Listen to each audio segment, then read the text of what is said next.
Olá, mais uma vez aqui estamos com o nosso programa Alinhando os Ponteiros. Sim, e nestes programas com nossos jovens, com o TDI, nestes programas com a ciência ao nosso lado, mostrando que a Bíblia e a ciência caminham juntos, lado a lado, pois a palavra de Deus é a verdade, pois a ciência está em busca da verdade. Mas muitas vezes na busca da verdade nós encontramos tantas mentiras pelo caminho e temos de enfrentar essa correnteza e nadar contra ela. Isso mesmo, no programa de hoje teremos a presença de um jovem muito especial. Carlos Júnior estará conosco e conversaremos um pouco sobre jovens cancelados, uma geração que não se rendeu ao mundo. Vamos ver essa turma de hoje? Deixe o seu coração aberto para ouvir o Senhor. Deus quer falar com você. Deus quer fazer você forte, firme e fiel. O programa Alinhando os Ponteiros já começou.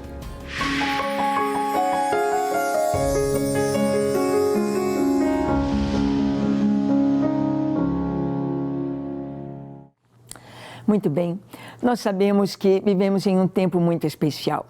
Em um tempo em que, como a antiga canção, tudo ou nada pega ou larga de vez. Um tempo em que você tem de estar totalmente definido sobre as suas convicções, sobre a sua fé, sobre a vontade de Deus, sobre a palavra de Deus e sobre a direção da nossa vida.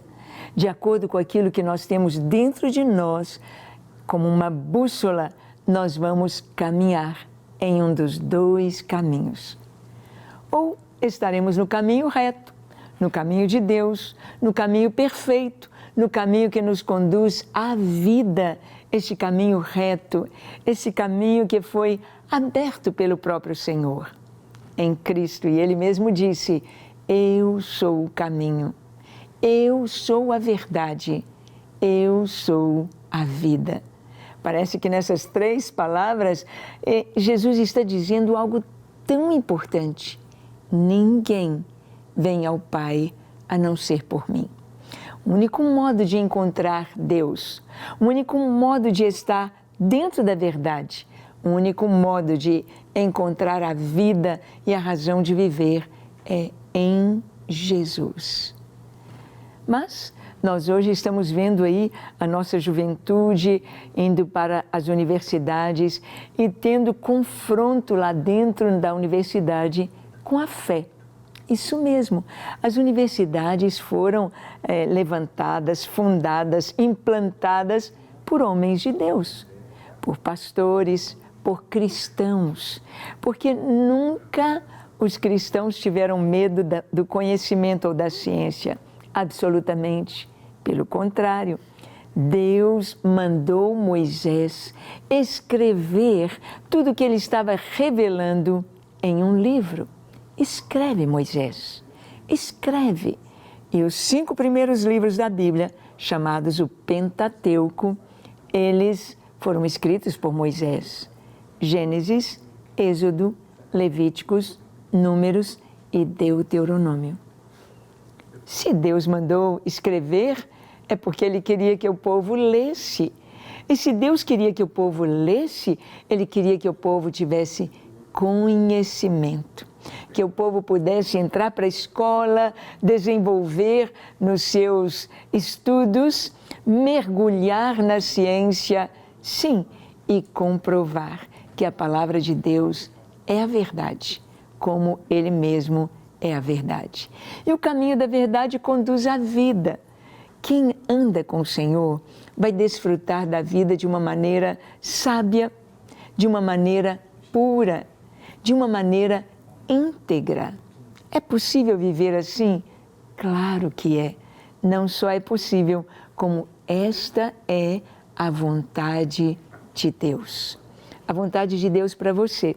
A vontade de Deus para todos os jovens, a vontade de Deus para o ser humano em qualquer idade. Ser feliz, isso mesmo, desfrutar desta doce presença. Mas nós sabemos que estar com a verdade, sendo que tem uma avalanche de mentiras tentando apagar, ofuscar ou mesmo tirar a verdade da frente. E hoje nós estamos vendo dentro da ciência, dentro da biologia, da química, da física, nós estamos vendo aí dentro da ciência a teoria da evolução empurrando, tentando confrontar a verdade, empurrar a verdade, apesar de não ter evidências, de não ter comprovações científicas. A geração espontânea, ou lei de abiogênese, ou seja, a matéria inanimada produzir vida, isso já foi tremendamente combatido e tirado da ciência por Louis Pasteur, por cientistas que, por tão sábios, por tão capazes, tão experimentados, eles eram também tementes a Deus, criam em Deus. Porque os grandes prêmios Nobel, os maiores cientistas do mundo que já tivemos até hoje, eram cristãos.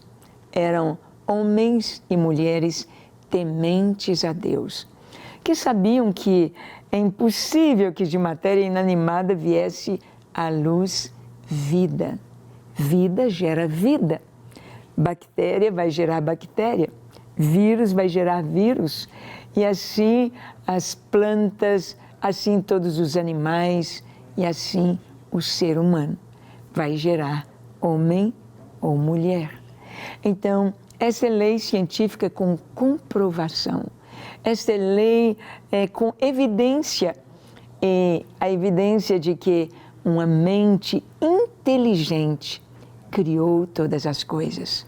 Quando você examina uma célula, um DNA, e você vê ali bilhões de aminoácidos, bilhões de componentes ali do DNA, com informação codificada para tantas coisas, para gerar e multiplicar células específicas dos olhos, do coração, da bexiga, do intestino, do pulmão, da pele. Sim, quando nós vemos a diversidade, a complexidade da vida, nós compreendemos que é uma mente tremendamente sábia, muito acima de tudo que nós já possamos perscrutar ou inquirir.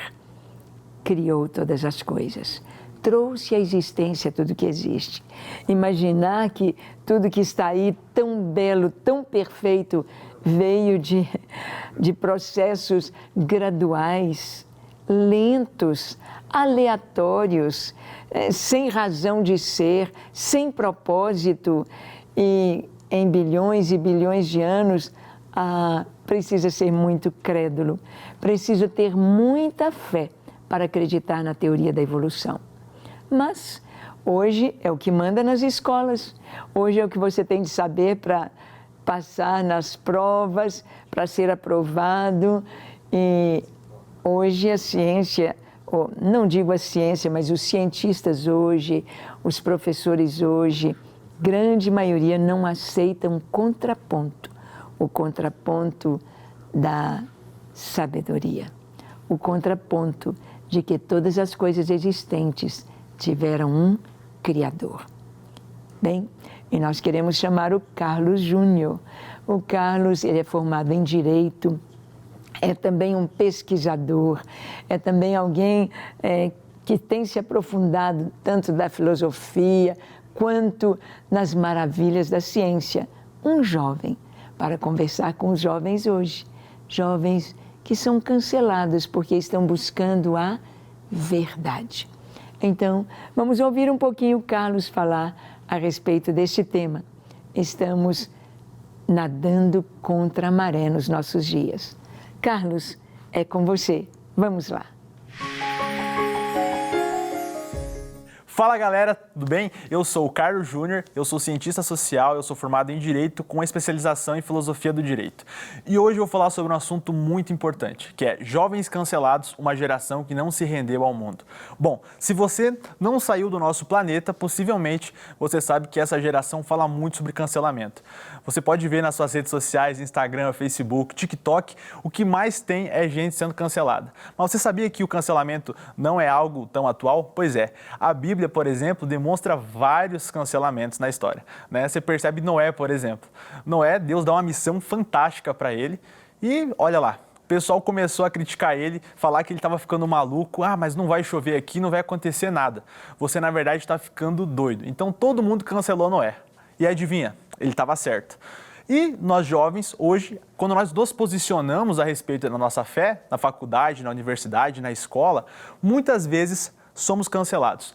Mas nós devemos agir como Sadraque, Mesaque e Abednego. Quando aparecer para nós a oportunidade de ficarmos de pé, ao invés de nos render à imagem do pecado e às coisas erradas, devemos não hesitar e sim ficar de pé e não se render ao pecado, né? Mas claro, sempre o cancelamento ele vai trazer alguma consequência, né? Por exemplo, eles foram condenados a uma fornalha. Talvez você vai ser excluído de um grupinho, você vai ser criticado, pessoas vão dizer, ah, mas esse cristão aqui ele não faz nada, ele é chato, ele é retógrado, ele é tudo quanto é coisa ruim, né? Mas eles não entendem. Por quê? Porque nós somos espelhos, nós refletimos muitas vezes o pecado. Nós demonstramos os erros, porque a moralidade ela está em nós, né? Quando nós agimos de forma correta, isso acaba incomodando muitas pessoas que querem viver de forma errada. Então, quando o Sadraque, Mesaque e Abednego eles são condenados à fornalha, talvez eles pensaram, nossa, será que valeu a pena eu ter ficado de pé? Essa é a grande questão que eu me questionei. Será que vale a pena eu ficar de pé quando meu professor falar que Deus não existe? Porque ali você está tomando uma decisão. A decisão de enfrentar e defender a sua fé, de se curvar ou não a palavras erradas, ou eu devo lutar pela verdade. Mas a palavra diz, conhecereis a verdade e ela vos libertará. Então, dessa forma, eu posso perceber que eles continuaram e Deus honrou isso. Porque quando eles foram para a fornalha, imaginava-se que eles então morreriam ali. Mas, bom, havia um quarto homem lá. E tenha certeza, na sua sala de aula, no seu curso, né, na sua universidade, quando você estiver lá na frente debatendo e defendendo a sua fé, você não vai estar sozinho. O quarto homem que estava na fornalha estará lá juntamente com você. Tenha fé. Eu mesmo já aconteceu várias vezes. Eu já perdi as contas quantas vezes eu já fui cancelado por defender a minha fé. Mas mesmo assim eu não hesitei, porque eu confiei em Cristo. E eu tenho certeza que todas as vezes que eu pude falar, eu estava preparado em razão de defender a minha fé. Muitas vezes os professores, não por mal, mas porque os materiais levam eles a falarem sobre os assuntos que eles, na verdade, às vezes nem queriam estar falando, mas eles acabam sendo impulsionados em razão dos materiais didáticos. Mas alguns levantam algumas filosofias, ideologias que são completamente erradas e dessa forma corrompendo o coração de muitos jovens que às vezes não estão preparados para receber tais informações. Eu percebo que, por exemplo, quando eu estava na universidade, tivemos aulas de filosofia e estudamos muito sobre Nietzsche, né? Então a filosofia de Nietzsche se tornou um pontapé muito fundamental, sabe? Uma filosofia totalmente pessimista, com várias críticas à igreja, e tem uma frase muito famosa que ele falou que foi Deus está morto. Muitos dizem, não, ele estava criticando somente a religião, mas não, ele estava criticando também a ideia da crença e que ele não acreditava em Deus, pois o mesmo era ateu. E o pensamento dele sempre levava a um relativismo, dizendo que a crença é coisa de pessoas fracas. Então eu vejo que muitos professores, às vezes, levam a esse posicionamento na universidade. E eu questionei essa questão. Eu falei, bom, eu acho que Nietzsche está errado. Bom, você para e pense, o professor deve ter pensado, quem é você para falar que Nietzsche está errado ou não? Mas ele estava errado por quê? Porque a verdade, ela é muito maior do que uma pessoa. A verdade, ela é verdade por si só. Mas quando ele leva essa questão do pessimismo e esse relativismo para os jovens, ele está fazendo algo completamente errado. porque a vida dele, o que ele usa dessa filosofia para justificar os erros da sua vida, né? Por exemplo, Nietzsche, ele tinha uma vida muito errada, ele vivia em lugares que não deveriam ser ido por pessoas com moralidade, né? Vivia em bordéis, usava drogas, teve uma vida muito complexa, a vida totalmente diferente de um cristão. Então, as críticas dele à igreja refletem muito aquilo que ele queria defender, que era uma vida completamente imoral. Então, aqueles que defendem a imoralidade, possivelmente eles vão fazer essas críticas e questionar e cancelar aqueles que levam a sério a moralidade. Mas sem Deus, então devemos ser morais? É uma questão muito importante, porque nós cremos que sim, existe moralidade porque Deus existe. Mas eles tentam dizer que não existe verdades absolutas, o que é a maior loucura que se tem falar isso. Eu me lembro numa aula de antropologia jurídica, a minha professora falando bem assim: pessoal, não existe verdades e não existe verdades absolutas. Aí eu falei bem assim para ela: professora, mas espera aí, o que você está falando é verdade? Ela falou sim. Eu falei: peraí, você está entrando em contradição. Não tem lógica. Ela me olhou para mim com aquela cara de já cancelamento e falou: Carlos, sem piadas agora, vamos continuar a aula. Então esse pessoal quer levantar, quer defender coisas, mas na verdade nem sabe o que está falando. Eles querem defender um relativismo total de todas as coisas, dizendo que não existe nem verdade. Só que a gente vive numa realidade, e realidade você não pode negar. Por exemplo, você pode negar que existe um objeto aqui do meu lado? Não, é realidade, você não pode dizer que não. Se você vir aqui bater nele, você vai sentir que ele existe. Então, a realidade é aquilo, tudo que você pode ver, você pode sentir, e isso não pode ser negado. Só que eles tentam usar esse argumento para tentar desclassificar as possibilidades e dizer que, na verdade, você pode fazer o que você quer, da forma que você bem entende, sem medo nenhum de ser questionado. E o que é um tanto quanto contraditório, porque quem cancela não quer ser cancelado. E eu não vejo lógica nisso. E dessa forma, eu percebo que hoje muitos jovens cristãos que tentam se posicionar na universidade, por exemplo, defendendo a ciência sem ser a luz da evolução, costumam ser usados como chacota. Por exemplo, vocês acreditam naquela cobra que fala, é uma jumenta que fala, nossa, fazendo piadinha, ridicularizando os jovens. Mas eu acho muito engraçado, porque quando você analisa o processo evolutivo, você percebe que é um tanto quanto muito ridículo, né? Porque você observa o quê? Que você sai de um muco, de repente você vira um peixe, depois você sai da água, vira uma capivara, depois vira um pombo. Rapaz, é uma loucura. Tá entendendo? E você sabe muito bem, porque você estuda isso na escola, você estuda isso na universidade, mas eles querem sempre satirizar a nossa fé, tentando colocar ela como uma coisa errada e como uma mitologia. O que é totalmente mentira. A nossa fé é completamente irracional. A nossa fé ela é embasada na ciência e também na razão, né? Crescemos na graça e no conhecimento. Isso é muito importante. Alguém que eu me inspiro muito é Salomão, porque quando Deus pediu para ele: você quer o quê? Você pode pedir qualquer coisa. E o que ele pediu foi conhecimento. Isso é muito incrível, porque ele podia ter pedido realmente qualquer coisa, mas não, ele quis o conhecimento. E o conhecimento é algo que liberta as pessoas. E tenha certeza, se você buscar o conhecimento e você quiser ser um aluno diferenciado, você pode. Você pode fazer boa ciência e o dia que você for questionado, a melhor forma de você vencer um debate não é você brigando ou discutindo, mas é simplesmente você sendo o melhor daquela classe. Estude, seja o aluno mais competente, porque o seu professor ele não vai querer discutir com você, ao contrário. Ele vai querer aprender juntamente com você e vai muitas vezes te dar oportunidade. E foi o que aconteceu muitas vezes também comigo.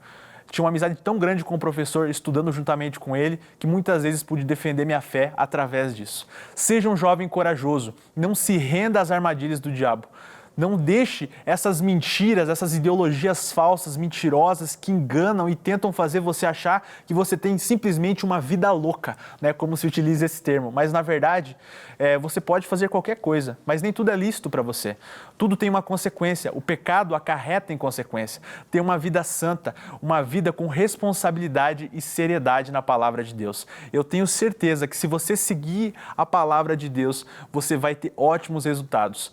Deus sempre honra aqueles que o servem de verdade. Sejam jovens sem medo do cancelamento. Até Cristo foi cancelado, mas tenha certeza, ele ressuscitou e assim como ele, você pode fazer grandes coisas pela humanidade. Um homem é capaz de mudar todo o destino de um país, de uma nação, de uma cidade. Pega o exemplo de Jonas. Deus manda ele para um lugar, você vai para Nínive, ele vai para Tarsis, para ir para outro lado. Mas adivinha?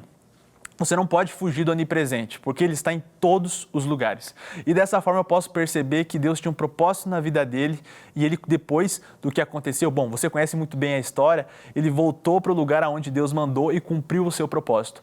E ele levou a palavra para os ninivitas e todos eles se converteram e aquela cidade foi restaurada pela palavra de Deus. Não tenha medo de se posicionar. O dia que você pensar em ir para Tarsis ao invés de ir para Nínive, se lembre, você não pode fugir dele porque ele é onipresente. E 2, quando você chegar lá, não importa se você está sozinho ou não na sala de aula, na sua turma. Você está com o quarto homem que estava na fornalha e somente ele pode te capacitar e te abençoar e lhe preparar para isso. Então, esteja cheio da palavra de Deus e se encha de conhecimento.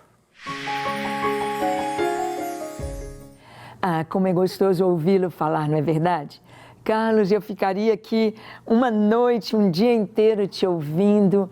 É tão maravilhoso vermos jovens, assim como Carlos, esta geração que não se rendeu ao mundo. A pressão é muito forte.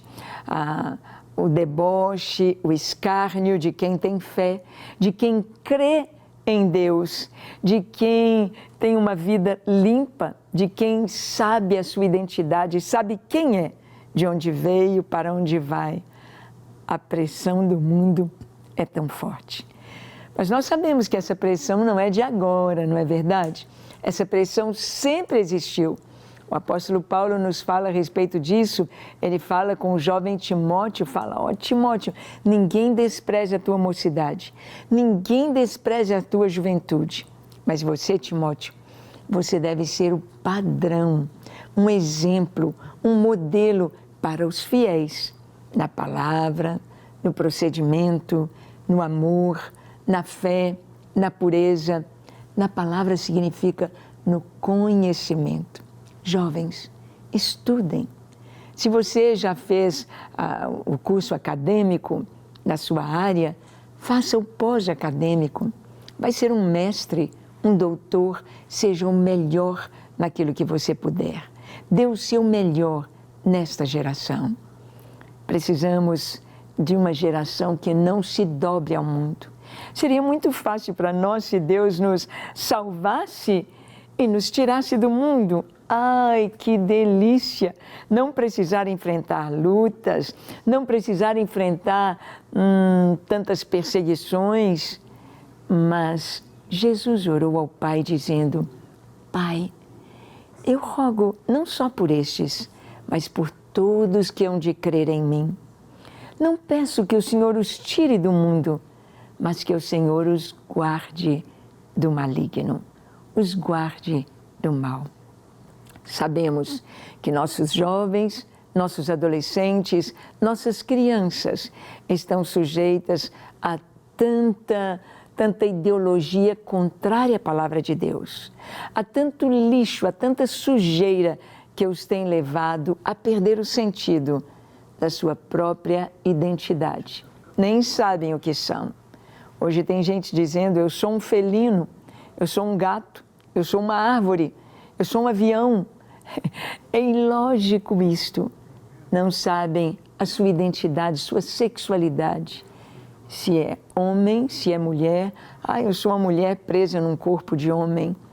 Cada célula sua está dizendo quem você é no seu DNA. XX, mulher. XY, homem.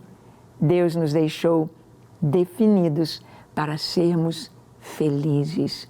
Mas o mundo vem com toda a sua pressão. Isso já tem mais de 2000 anos. Isto vem desde que o pecado entrou no mundo. E você? Você já encontrou a resposta? Quem você é? Qual é seu sexo, a sua sexualidade? Você já encontrou o sentido da vida? Você já tem a resposta de onde você veio, para onde você vai?